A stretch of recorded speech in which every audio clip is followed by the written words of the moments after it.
गणगौर व्रत कथा। इस दिन को भगवान शिव और देवी पार्वती जी या देवी सती के प्रेम और विवाह दिवस के रूप में मनाया जाता है। अलगाओं के कई दिन और महीने के बाद देवी पार्वती भगवान शिव के साथ फिर से आए थे। विवाहित महिलाएं पति की लंबी उम्र और वैवाहिक सुख के लिए माँ गौरी से प्रार्थना करती हैं, जबकि अविवाहित युवतियां आदर्श जीवन साथी के लिए प्रार्थना करती हैं। एक बार महादेव जी पार्वती जी वन में चलते गहरे वन में पहुंच गए तो पार्वती जी ने कहा, भगवान मुझे प्यास लगी है। महादेव जी ने कहा, देवी देखो उस तरफ पक्षी उड़ रहे हैं, वहाँ जरूर पानी होगा। पार्वती जी वहीं गई। वहाँ एक नदी बह रही थी। पार्वती जी ने अंजलि भरी तो दूब का गुच्छा आया और दूसरी अंजलि भरी तो तेसु के फूल और तीसरी अंजलि भरने पर डोलना नामक फल आया। इस बात से पार्वती जी के मन में कई तरह के विचार उठे। उस समय वो कुछ समझ नहीं पा रही थी। महादेव जी ने बताया कि आज चैत्र माह के तीज है। सारी महिलाएं अपने सुहाग के लिए गौरी उत्सव करती हैं। गौरी जी को चढ़ाए हुए दूब, फल और अन्य सामग्री नदी में बहाकर आ रहे हैं। पार्वती जी ने महादेव जी से विनती की कि हे स्वामी, 2 दिन के लिए आप मेरे माता पिता का नगर बनवा दें, जिससे सारी स्त्रियां यहीं आकर गणगौर के व्रत के उत्सव को करें और मैं खुद ही उनको सुहाग बढ़ाने वाला आशीर्वाद दूं। महादेव जी ने अपनी शक्ति से ऐसा ही किया। थोड़ी देर में स्त्रियों का झुंड आया तो पार्वती जी को चिंता हुई और महादेव जी ने पास जाकर कहने लगी, प्रभु मैं तो पहले ही वरदान दे चुकी हूँ। यदि अब आप दया करके इन स्त्रियों को अपनी तरह से सौभाग्य वरदान दें। तो पार्वती जी के कहने से महादेव जी ने उन्हें सौभाग्य वरदान दिया। गणगौर की दूसरी कथा। गणगौर की दूसरी कथा।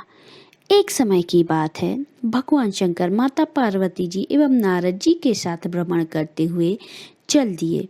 वे चलते चलते चैत्र शुक्ल तृतीया को एक गांव में पहुंचे।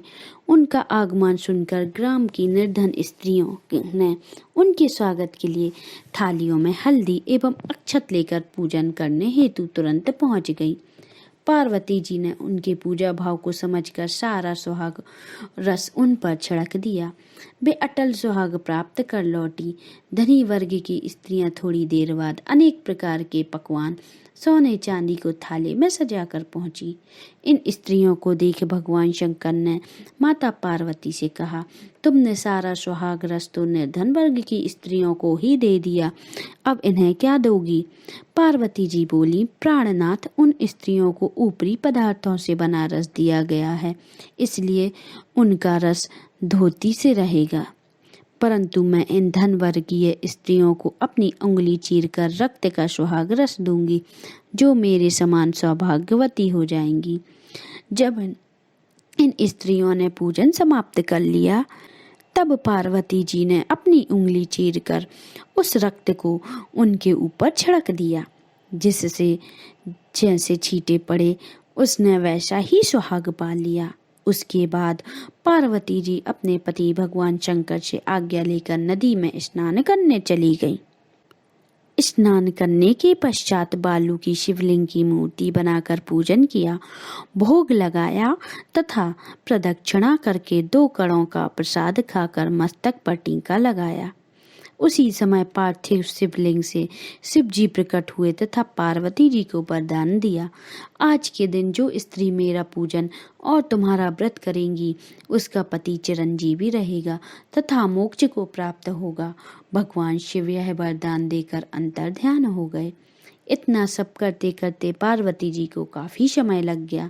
पार्वती जी नदी के तट से चलकर उस स्थान पर आईं जहां भगवान शंकर व नारद जी को छोड़कर गई थी। शिव जी ने विलंब से आने का कारण पूछा तो इस पर पार्वती जी ने बोले, मेरे भाईवान जब नदी किनारे मिल गए थे, उन्होंने मुझसे दूध भात खाने तथा ठहरने का आग्रह किया, इसी कारण मैं आने में देर हो गई। ऐसा जान अंतर्यामी भगवान शिव भी दूध भात खाने के लालच में नदी तट की ओर चल दिए। पार्वती जी के मौन भाव से भगवान शिव जी का ही ध्यान करके प्रार्थना की, भगवान आप अपनी इस अनन्य दासी की लाज रखिए। प्रार्थना करती हुई पार्वती जी उनके पीछे पीछे चलने लगी। उन्हें दूर नदी तट पर माया का महल दिखाई दिया। वहां महल के अंदर शिव जी के साले तथा सहलज ने शिव पार्वती जी का स्वागत किया। वो 2 दिन वहां रहे। तीसरे दिन पार्वती जी ने शिव जी से चलने के लिए कहा तो भगवान चलने को तैयार न हुए। तब पार्वती जी रूठकर अकेली ही चल दी। ऐसी स्थिति में भगवान शिव को पार्वती जी के साथ चलना पड़ा।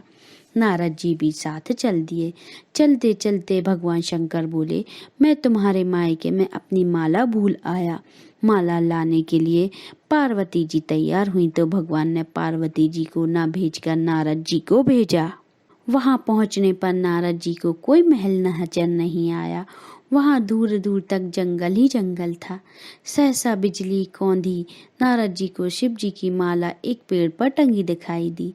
नारद जी ने माला उतारी और शिव जी के पास पहुंचकर यात्रा का कष्ट बताने लगे।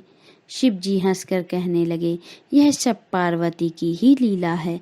इस पर पार्वती जी बोली, मैं किस योगी हूँ, यह सब तो आपकी ही कृपा है। ऐसा जानकर महर्षि नारद जी ने माता पार्वती तथा उनके पतिव्रत प्रभाव को उत्पन्न घटना की मुक्त कंठ से प्रशंसा की। बोलिए माता पार्वती और भगवान शिव की जय। शिव पार्वती की जय। गणगौर कथा समाप्त। तो बताइए दोस्तों, कैसी लगी आज की हमारी ये कथा आपको? आपको हमारी कथाएं पसंद तो आ रही है ना? तो जल्दी से हमारे चैनल को सब्सक्राइब कर लें अगर आपने सब्सक्राइब नहीं किया है, और बेल आइकन को प्रेस करें जिससे हमारे आने वाले वीडियो आपको जल्दी जल्दी मिलते जाएं। और हमें कमेंट करके जरूर बताएं कि आपको हमारी कथाएं कैसी लग रही हैं, जिससे हम आगे भी आपके लिए नई नई कथाएं लेके आ सकें। नमस्कार।